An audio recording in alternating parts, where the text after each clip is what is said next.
Let's get to our last segment, epic moments in the game. This is something new that we're doing. So I'm going to go ahead and show a clip of what we all probably consider an epic moment in the game in the Michigan versus Ohio State rivalry. I'd love to do this on every single show and video that we do, is to end it with one scene, take a look at the scene, see who remembers it. Anyone in the chat, when I play this clip, throw it up there if you remember the year that it was played.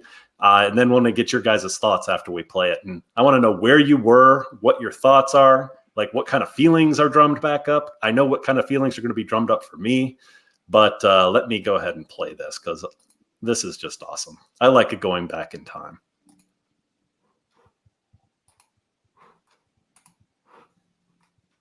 You had 20 minutes to figure this out before the show. There we go. It's just going slow. Here we go. Out of the eye. Wells over the right side, got the first down. Oh, wow. Oh. They almost got him. They didn't almost get him. No one was even close to him. That looked like Donovan Edwards in one of his runs. Yeah, that would have been more of a Donovan Edwards run had it not started on the 45 or whatever it was. Oh, God. Well, thanks to our Honor Defend for posting that video. I don't know if it's legal for us to play this on YouTube. I didn't look it up. So if YouTube is going to ding me with their algorithm Gestapo, I'm sure I'll hear about it. But Nate, in any case, thank you, our Honor Defend, for posting Nate, that. your attorney says it's fair use. Oh, good. Well, I know, but even when it is fair use, they still sometimes take it down. But... No, and most of the time it is not fair use. I'm just saying. I don't know what that means. Your defense would be fair use, assuming that's accurate. I skipped that class in law school, so yes, I believe you. Yes. But so, Matt, what memories does that conjure up? Like the moment, what was happening in that game, at the year, like before and after? I think the video would have been better had you started it with Jim Tressel's promise before the season started when he was hired as coach that year. And, basically guaranteed a win against Michigan. That was an epic moment in the game all by itself, that speech. That maybe we'll do that later on. Yeah, that was unbelievable. And I'm surprised that not many other coaches have done that, really. You don't ever see other coaches at other schools ever making proclamations like that when they get hired. But that was pretty epic. It just sort of felt like from that moment on, I was like, I'm guessing from the next 20 years, we're going to be in good shape. Yeah, well, I mean, that's kind of how I felt in like the reverse feelings of it all. And I remember when I was watching that play sticks out to me because like Michigan had dominated the series before that, totally dominated. The year before, Michigan went to Ohio State with Drew Henson and all those awesome receivers like David Terrell and just licked the Buckeyes.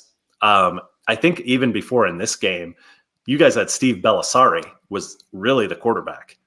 And I had never even heard of Craig Krenzel. Right. I came into this game thinking it was a lock. They're at Michigan. Like Steve Bellisari got a DUI. I'm sure Jim Tressel had nothing to do with that. Because he's a conspiracy theorist. He thinks that Jim Tressel called up the Columbus cops and got him a DUI so Krenzel would start. I don't think that happened. I know that happened. Okay. Nate and his conspiracy theories are maddening, and this one, just pile it onto the list. Pile it on the list. But I mean, seriously, here's my mindset after this. I was thinking, okay, Buckeyes are playing a quarterback who couldn't beat out Bellisari. So this is even more of a lock to win in my mind. And Craig Krenzel played an awesome game. He didn't do anything awesome per se. He just completed some really awesome third down passes that were key. He ran for a few third downs. I just remember being so irritated with the Michigan defense that they couldn't stop this guy.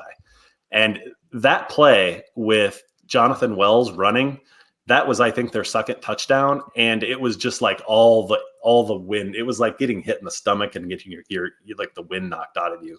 It felt like, oh my God, like something is different. Like something is totally different in this rivalry now. And that's maybe that's how you felt too, Matt, at the time. But something felt really different when Jonathan Wells hit that touchdown. It was at Michigan. I mean, that was sort of the big thing with Tressel. Like, he just, all of a sudden, we had an unbelievably dominant running game and an efficient passing game from then on. Mm-hmm. Yeah, I mean, I don't know if you guys, this is going way back and talking about Detroit Pistons, but I don't know if you guys remember the Pistons versus the Bulls feud. Oh, yeah. Back in the early 90s with the Bad Boys and all that. They there was dominated the Bulls. Yeah, like after that had kind of happened, the Pistons were starting to get kind of old, and the Bulls were still young guns, and they were at Jordan and Pippen, and they were awesome. And like up until that point, I remember that Pippen was always really, really kind of scared of the Pistons. Very scared, especially of I keep thinking Joe Dumars. Who's the crazy guy that goes to North Korea? Dumars was tiny, Bill Laimbeer? Not Laimbeer. The crazy guy that goes to North Korea and hangs out with Kim Jong-un. Oh, Dennis Rodman. Rodman. Yes. There was a play. I remember this. It was like watching this play in this game. Dennis Rodman was going up to block Pippen, and Pippen dunked on his ass like hard. And that was like that moment, like Pippen was all like he was happy. It was a big dunk. And it was like that moment where it was all over for the Pistons. And the Bulls did. They just took over at that point. I would have – go ahead. Sorry, go ahead.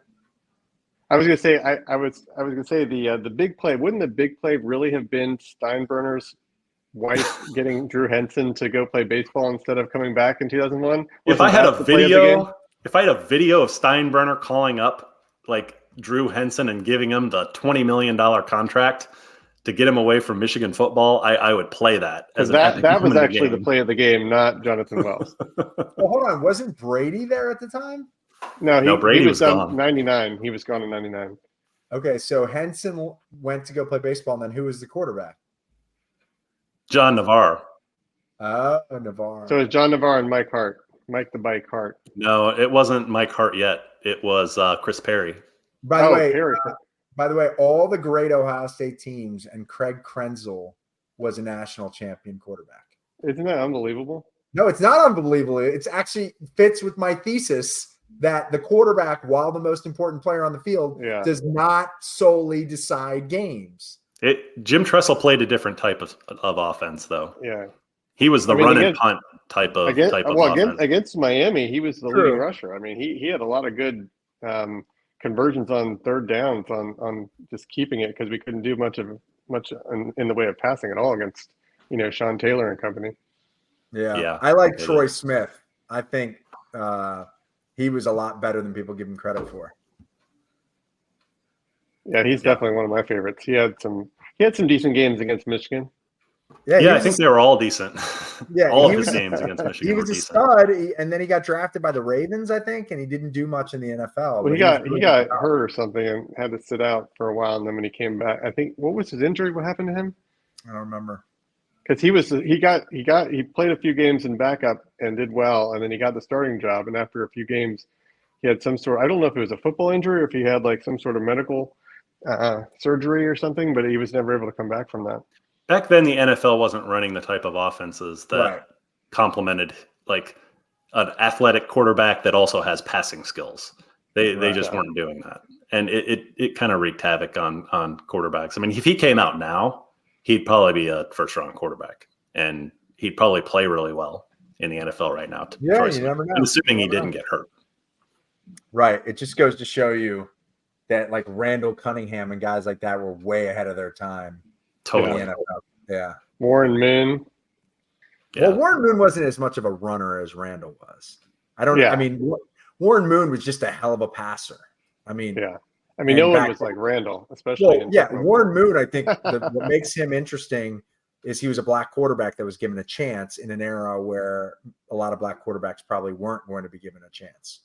Yeah, it's true. So well, guys, we're going to wrap this up because I've got to watch Love Island USA here at about 9 o'clock. God, so turn in your man card. I've got important things to do here. Turn in your man card right now. So we're going to wrap this up. But thanks, Diego, for joining the MGO Bucks talk. At some point, I think we'll have you back if if the Terps ever beat Michigan and Ohio State, but hopefully it's Ohio State they beat. We'll definitely have you on if they beat the Buckeyes. If you're Michigan, I can't make any promises. Who is your first game this year, Diego and Nate? Because we play the Hoosiers. We play Towson, I think. Ooh. We play someone who does not matter. Yeah, we play someone. We get a Big Ten game, the opening game. That's surprising. It's really weird. It's really weird. Not a hard Big Ten game, but not you do a hard have a one. But at least it's like someone with a pulse. Yeah. Oh wait, we didn't talk about one other thing. You guys were gonna talk about how my boy Talia was offered 1.5. Oh yeah. Good Lord, I was in the middle of the outro. Yes, he turned $1.5 million down to play for the Terps, baby. Woo! Allegedly. So, number one, allegedly. Number two, if that's true, that's pretty cool because who knows if he's going to get that money in the pros or not. I mean, he might. But I'm thinking, like you were saying before, Diego, he wants the legacy. He could set all sorts of records this year if he stays healthy. Yeah. I mean, Talia thinks that he's playing in the NFL. I mean, I don't know why he wouldn't think that. True. I mean, 5'11" now doesn't mean what it used to. So. Nope. He's a good passer too. Yeah. So, all right, I'm stopping this. We got to stop. Love Island is on in 8 minutes. I'm not missing that. I can't believe you said that out loud. I know. You could have just said, I have to go. I have prior engagement without embarrassing yourself. I cannot tell a lie. I'm like George Washington. Okay. Exactly.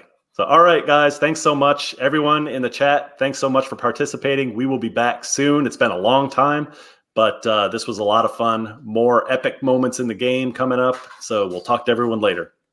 Out. Right. Later.